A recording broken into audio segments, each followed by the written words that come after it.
radio station. But don't forget, you can watch us, which you can do that on your computer or your mobile device. And don't forget, too, if you've got any Christmas lights that maybe are broke or maybe you're just changing out, we can put those to better use than putting them in your dumpster.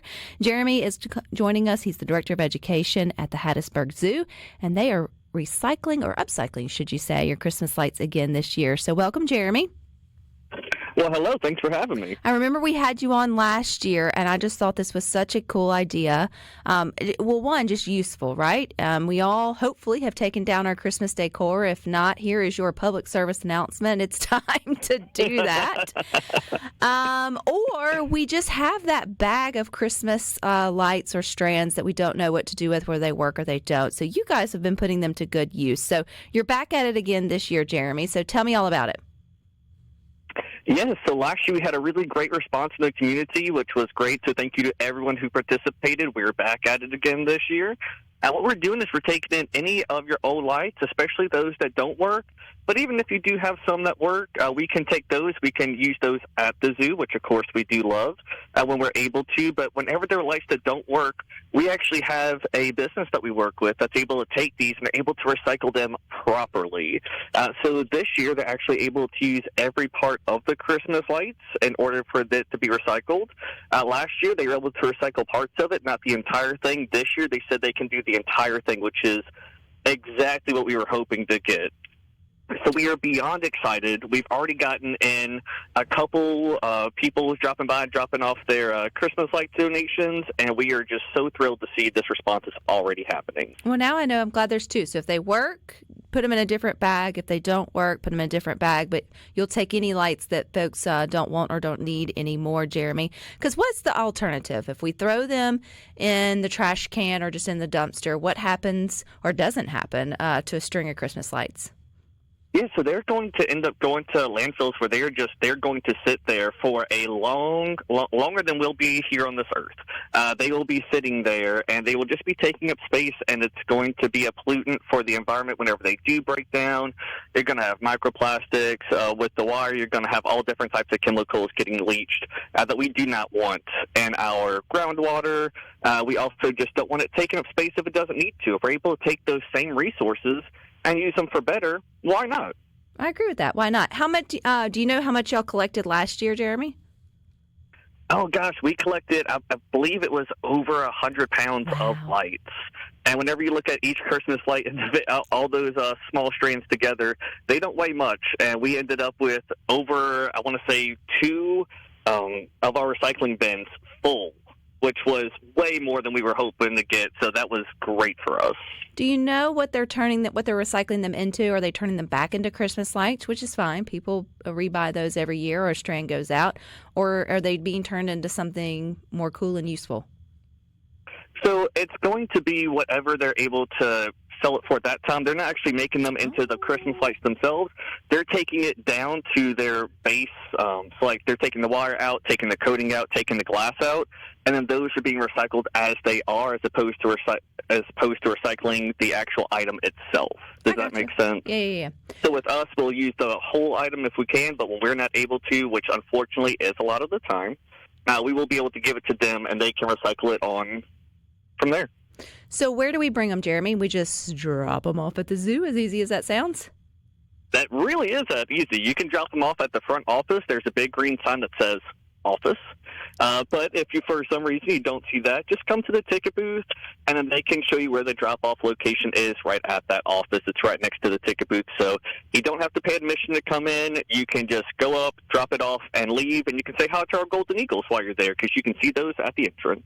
Oh, that's really cool. At first I thought, the football players will be there, or the baseball players. And I'm like, no, it's a zoo, Rebecca. They're actually talking about their Golden Eagles, which, you don't necessarily think about the zoo when it comes to January just because it's so cold, Jeremy. But you guys have still a lot of events and things going on for people to come to and come to when they bring their lights, or just come to whether they have lights or not. So what fun is happening this January at the Hattiesburg Zoo?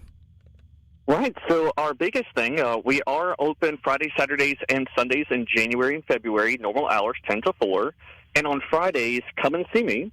Me and my wonderful education department, we're putting on story time every Friday. The first story is read at 11, second one at 11:30. Doors open at 10:30.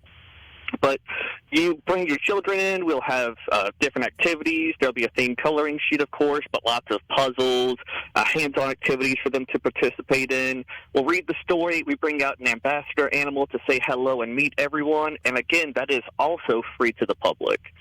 So it's a first-come, first-served basis. So if it's too full for the 11 o'clock, just come to the 11:30 story. And then you can drop off your lights afterwards and make your conservation action for that day, recycling Christmas lights.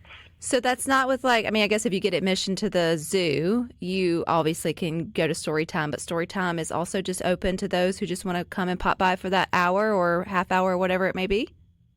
That's correct. Yes, ma'am. Now, most people, of course, once they're there, they do go to the zoo afterwards, but that is not a requirement whatsoever. We're just happy to have people be able to show off our animals and be able to have a little bit of fun in the cold, because that's Mississippi. We love the heat, not so much about the cold.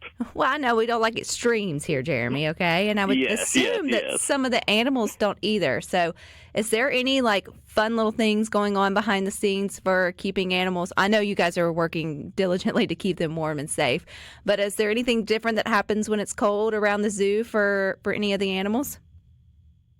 So some of the animals, they do move to different exhibits, different houses whenever we're expecting long periods of freezing temperatures. And then besides that, most of the animals, they're just very much, they have the choice and control to go outside or inside. But it's surprising how many of the animals prefer to be outside in the cold than they do to be inside in the warmth. They'll be out and just sitting in the sun, and I'm like, you can go inside where it's warm. And they're like, no, I'm happy right here with the freezing temperatures, but this warmth upon me. So we all have our differences, and every animal has their own personality. So if you come to the zoo, you might see some monkeys inside, some monkeys outside. It's whatever they want. It's kind of like our pets, too. Obviously, there's dangerous levels when it comes to the cold for our pets. But it always amazes me, Jeremy, when, your dog wants to be let out. And they do. They go and find that, one spot in the front or backyard, depending on the time of the day. And it's like they're just out there sunbathing. They're like, hey, this is the best spot. I don't know why you're not out here sort of enjoying and soaking up the rays also. So they're not much different than the rest of us, I guess. So, but the zoo is still open. So January and February, even though it's a little chilly, you can come out and enjoy the Hattiesburg Zoo. I know you guys will be looking ahead to warmer weather when you open up your Serengeti Springs, but it's going to be cold it's going to be cold and closed for a couple months on that, correct? Yes, ma'am. That will not be opening up for several months. And you guys will be taking Christmas lights until when, Jeremy? So the end of this month is when we're planning to make our big donation, and if we get a few more in the first 2 weeks of February, that's fine, but we'll be moving on to Mardi Gras beads by that point. Which I'm glad you mentioned that, because that can go ahead and put a little bug in folks' ears as you gear up to celebrate Mardi Gras and you don't know what to do with your beads. We're telling you now here on Good Things what to do with them. Hang on to them. And then you can also donate those to the Hattiesburg Zoo later on next month, which I'm sure you'll be back to talk about that. So sometimes I feel like we may need to get you back here now November, Jeremy, to remind people of their Christmas lights. Yes, absolutely. Please. Yeah. I love speaking, and thank y'all so much for letting us spread this word. We really appreciate it. I love that. Thank you, Jeremy.